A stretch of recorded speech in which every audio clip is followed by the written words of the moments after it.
virer le gouvernement qui était en place parce qu'on va défendre le peuple. Voilà.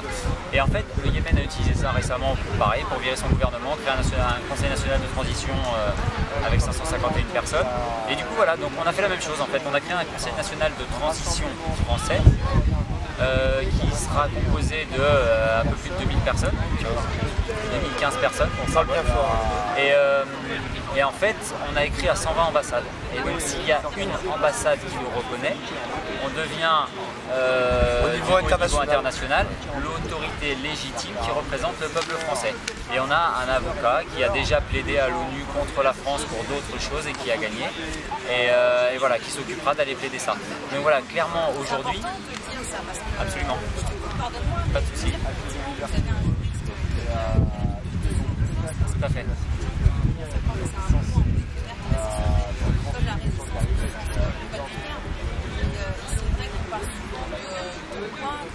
On n'allait pas dire où c'était.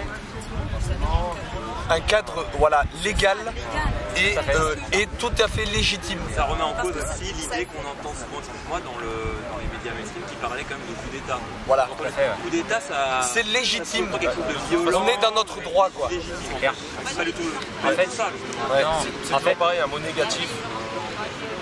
Ça plombe direct le truc. Complotiste, c'est quoi un complotiste? C'est quelqu'un qui recherche les complots. Bah oui, on recherche les complots parce qu'on n'a pas envie de se faire avoir. Donc on est complotiste. Mais ce qu'il y a, c'est que le terme est négatif. Il est devenu négatif à force.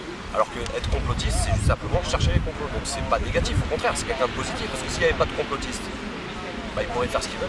Exactement. Et ils feraient pire que ça.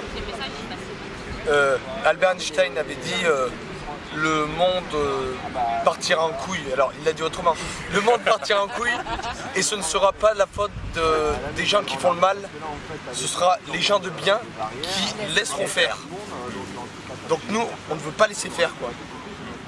On veut protéger nos intérêts, les intérêts du peuple, de la majorité, quoi. Le bien commun. Voilà. Et donc comment on peut participer à ça? J'allais revenir dessus. Tout à fait, ouais. Alors, du coup, en fait, donc il y a un site internet qui s'appelle conseilnational.fr sur lequel on peut s'inscrire.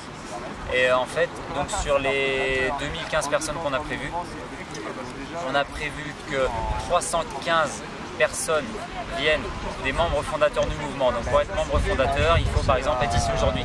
Voilà. C'est les gens qui se sont inscrits. T'as gagné. C'est les gens Tu peux en faire partie. Ouais, c'est les gens qui se sont inscrits sur le site et qui ont participé activement à promouvoir justement voilà, tout le Conseil national, le mouvement, etc. Donc c'est le gens. Pardon ? Voilà, les réunions qu'on a fait avant, voilà, c'est tout ce travail d'information, d'action qu'on a fait, etc. Tant qu'on est d'accord avec les valeurs du mouvement à l'origine, donc l'humanisme et le pacifisme. Voilà. Et du coup, donc sur les 2015, on a prévu 315 membres fondateurs. On a prévu à peu près 700 personnes qui seront des personnes entre guillemets choisies par compétence. Donc voilà, il y a des noms qui vont être proposés par la suite. On pourra voter, proposer des noms, etc. Donc voilà, on va faire quelque chose de vraiment assez gros, assez démocratique. Enfin, tout à fait démocratique. Démocratique tout court en fait, parce que c'est vrai qu'on n'utilise jamais ce mot en vrai. Oui, voilà, mais le truc c'est que jusqu'à présent, ça n'a jamais été fait. On est des amateurs. On est des amateurs, donc on ne sait pas comment. Par un professionnel, quand même. Voilà, la base juridique est faite par un professionnel, mais pour tout appliquer, mettre en application, bah, on n'est pas des pros. Donc c'est un peu à tâtons et tout. Mais la différence, voilà, les hommes politiques aujourd'hui sont des professionnels.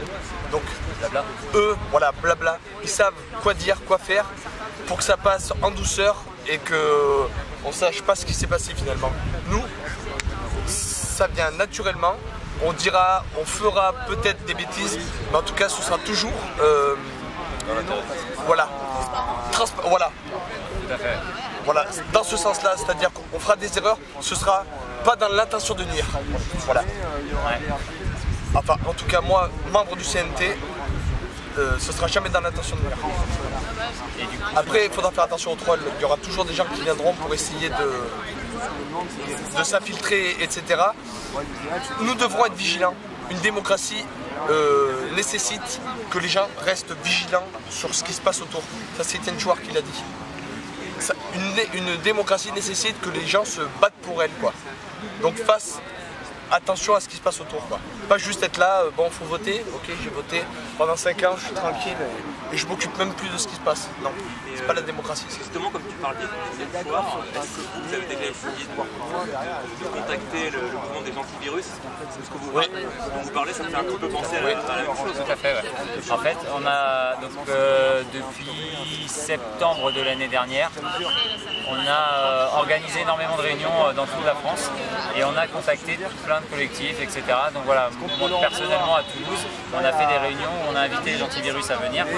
Et voilà, et derrière, il y en a quelques-uns qui ont été intéressés par ce qu'on fait et tous d'autres non. C'est un choix, il n'y a pas de souci avec ça. Mais clairement, de toute façon, on a pour but, parce que c'est un outil, mais on a besoin de réécrire notre constitution et on a besoin de tous les gens qui ont déjà commencé à faire ce boulot. Donc clairement, c'est que aujourd'hui, entre guillemets, c'est pas leur combat d'être ici. Voilà. Mais nous, si on passe, ça sera, enfin, on va arrêter, on va pas faire une secte et trucs et décider de se réécrire la constitution entre nous. Le but du jeu, c'est un outil de CNT, c'est un outil juridique qui va permettre à tous les gens de... Exactement. Voilà. Donc derrière, on va dire, voilà, on a le cadre légal, voilà, il y a des bonnes volontés partout, et ben voilà, chacun amène ses compétences, et voilà, il y a des gens qui ont commencé à travailler sur la constitution, bah écoutez, venez, et on va la partager avec tous les autres, et on va faire grossir quelque chose avec tous les gens qui sont intéressés, on la proposera par référendum au peuple, et on peut même en proposer plusieurs pour que les gens aient le choix directement. Et bon, donc c'est voilà, techniquement il y a des gens des antivirus qui sont peut-être là en ce moment, qui sont venus aux réunions, qui ont continué à nous suivre, je sais qu'il y en a un qui est là d'ailleurs, qui est venu de Toulouse. Et mais voilà, c'est entre guillemets, il y a plein de petits groupes qui œuvrent à faire plein de choses, etc. dans leur coin, les colibris, les trucs, etc. Et tous ces gens-là, faut juste, mais oui, il y a énormément de réseaux. Et le problème c'est que ces réseaux ne sont pas forcément intéressés par ce qu'on fait nous. Mais en tout cas, il faut juste qu'ils sachent que nous on est intéressés par ce qu'ils font eux. Voilà. Et que derrière, de toute façon, on renverra la balle. Donc, tu relèves un point, moi qui m'interpelle énormément, c'est que pour je fais partie d'aucun mouvement, voilà, on s'est connu, c'est mon choix à moi. Et j'ai constaté une chose qui m'a choquée, d'autant plus que c'est résistant et réveillé, c'est le nombre de gens qui ont la fâcheuse tendance à vouloir tirer le couture à soi. Et donc, tenir un discours édulcoré, plein d'amour, très violent, c'est qui, au final, dans la pratique, ils ne sont pas du tout dedans, gardent le réseau pour eux, quand il y a une idée, je ne partage pas. C'est ça assez choquant. Et la base, c'est effectivement, c'est l'intelligence et la confiance collective. Et moi, c'est ce que je ressens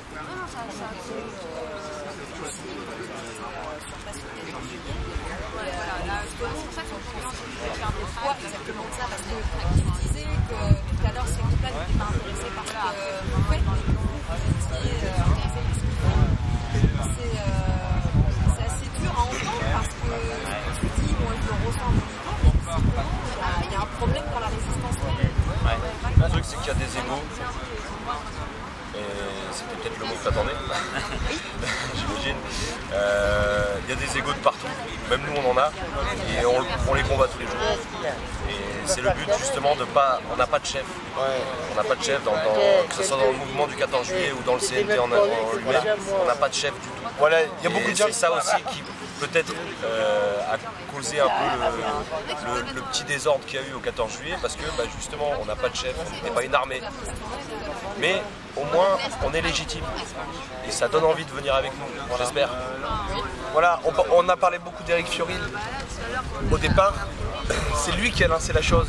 Là, tout à l'heure on a donné une interview au Cercle des volontaires, j'ai dit ces mots, il faut rendre à César ce qui est à César. C'est lui qui a lancé le premier, l'appel aux Français, voilà, 49 minutes au mois de mars, pas de cette année mais c'est l'année dernière. Il a lancé l'appel aux Français, une vidéo de 49 minutes. Moi personnellement, c'est grâce à ça que j'ai commencé à me dire que c'était intéressant et que j'y suis venu en fait. Donc, alors ouais, Éric Fiorilde, qui, quoi, comment, Éric, qu'est-ce que tu fais?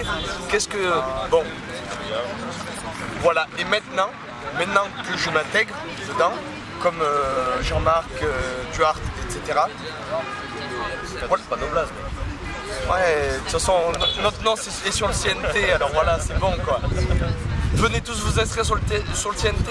Je veux dire, comme ça au moins, on pourra tous dire qui on est. Vous voyez? Donc voilà, Eric était un peu plus en avant. Maintenant, comme il a dit, je dois être l'étincelle. Il l'a été. S'il n'avait pas été là, il n'y aurait pas eu le mardi, il n'y aurait pas eu ce qu'il y a eu. Aujourd'hui, il n'y aurait pas place des Invalides, le nombre de personnes qu'on est. Et j'espère par la suite, il a été l'élément déclencheur, il faut lui rendre cet honneur. Et maintenant, la suite arrive quoi, par nous. Et, et voilà, et pour répondre à votre question par rapport aux les égos, etc., les mouvements, ouais mais alors Sylvain Baron, nanana, et ouais, et alors Eric Fioril et le mouvement du 14, bon. On a la base juridique. Malgré tout, on a cette base.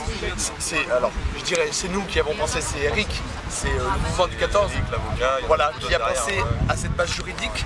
Cette base juridique, on peut pas la nier, on peut pas nier que c'est nous qui avons pensé, qui l'avons mis en place. Donc, on invite les autres groupes à venir, quoi, et à s'inscrire, et à faire partie de ça. En commun. Voilà, en commun. S'ils ne le font pas, à mon avis, c'est soit qu'il y a de la mauvaise foi, il y a quelque chose de pas net, parce que là, on a une base légale pour vraiment changer les choses. On a une base légale pour vraiment changer les choses. Donc, si les gens font ouais, mais non, ça ne nous intéresse pas trop, machin, tout ça, je pense que soit ils comprennent pas, ils sont mal informés, il y a un problème quelque part. Ou alors ils continuent leur business.